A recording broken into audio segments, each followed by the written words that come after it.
Our Crusaders of the Year this year are Doug and Amy Skinner. Most of you are familiar with Doug and Amy and their life story. Again, you can read about it in the program here. I would like to point out just a couple things. Obviously, Doug and Amy moved away for a long period of time and then came back so that their younger two kiddos could graduate here from Bishop Heelan, and Ella is certainly was a big success here on our basketball team, and Sam just had a deep run on our boys basketball team into the state semifinals this year. Doug and Amy have done so much for this institution, and on a personal note, everyone knows that Catholic schools are open not just because of the generosity, but because of the time that people put in.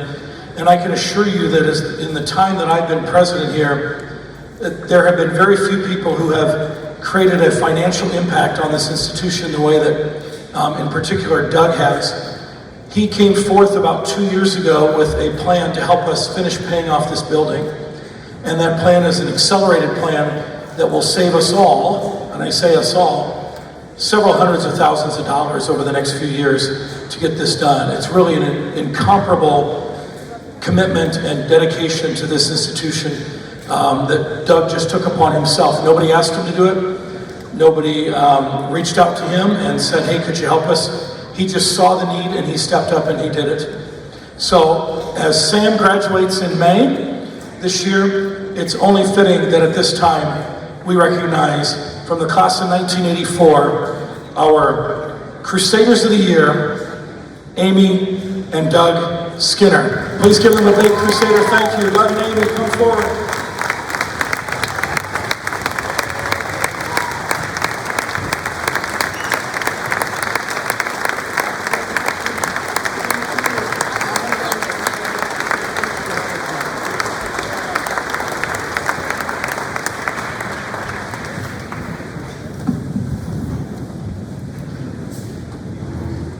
Well, it'll be a little hard to follow up after Scott. I'll warn you right now that I am not very funny. So. But for me, Heelan is really about family, faith, and tradition. My family has deep roots at Heelan, going back to the 1930s, when two of my grandparents graduated from Trinity and Cathedral. My parents were both from large Catholic families in Sioux City with 8 and 7 children. They all attended Heelan, and most of my cousins attended Heelan. It was not always easy.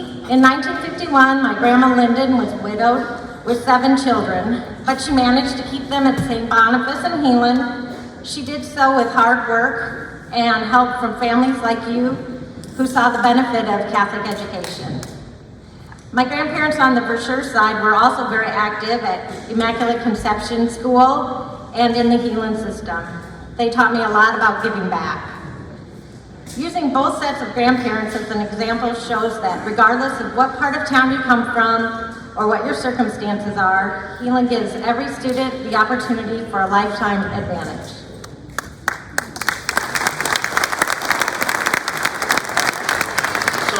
Amy stole my thunder a little bit. I was going to find it hard to follow Scott. Did everybody see that? Everybody ever seen the movie Great Balls of Fire, Jerry Lee Lewis movie? And one of the best scenes in that movie is when they're arguing about who's going to go first, Chuck Berry or Jerry Lee Lewis. And Jerry Lee Lewis loses. So right before he has to go off stage and let Chuck Berry come on, he sets the piano on fire, plays it till it burns to the ground, walks off and says, "Follow that, killer." So that's kind of how I feel right now. But anyway, you know, my roots in Heelan, in the Heelan system, are not nearly as deep as my wife's. I was a first generation Immaculate Conception kid, right? We grew up there, and so all you really know is everybody you knew, I see. You know, everybody you know is Catholic, and you get to Heelan and you meet all these kids from other schools, and guess what? They're all Catholic kids too. You know, they all went to the same school. And it's not until you get out in the world, in the real world, and you start moving around that you realize, especially when you start having kids, wow, that's different. You know, I distinctly remember helping my kids with their homework, and one of them was struggling. I won't tell you which one. But he told me, I just gave it away. He told me he told me, well, don't worry, Dad, I can just do it over. So what do you mean you can do it over? Well, yeah, if I get this wrong, just do it over.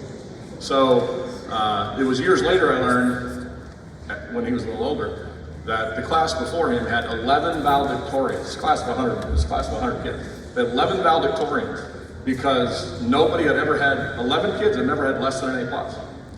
So either that's a astronomically, intelligent group of 100 kids, or they weren't being challenged, right? So there's clearly a difference in the advantage you get at Heelan and other schools. So, and Amy and I talked throughout the years when we were living up at Okoboji, how great it would be if there were a Catholic school in the Lakes area. And it still hasn't happened. It didn't happen then, it hasn't happened now.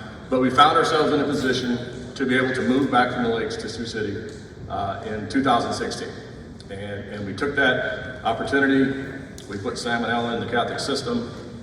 And I will tell you, we could have moved a lot of different places. And we didn't move to Sioux City and put the kids in Heelan. We moved to Sioux City because Heelan was here. So there really wasn't a choice as to where.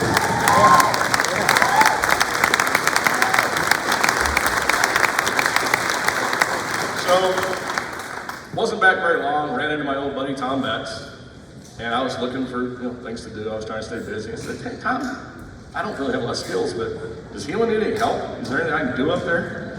And he's typical Tom. They're always looking for free labor. Come on up. So I came up and talked to Tim Funk at the time, and that was 7 years ago. And 7 years later, and a couple of projects, and 70 or 80 board meetings, and plenty of spirited debate over the years. Amy and I are standing here in front of you tonight, getting this award. And the thing I'll say is I think actually the administration got it wrong. We should be thanking everybody here and the administration for letting us back into the Heelan family, welcoming us back. So all I'll say is thank you.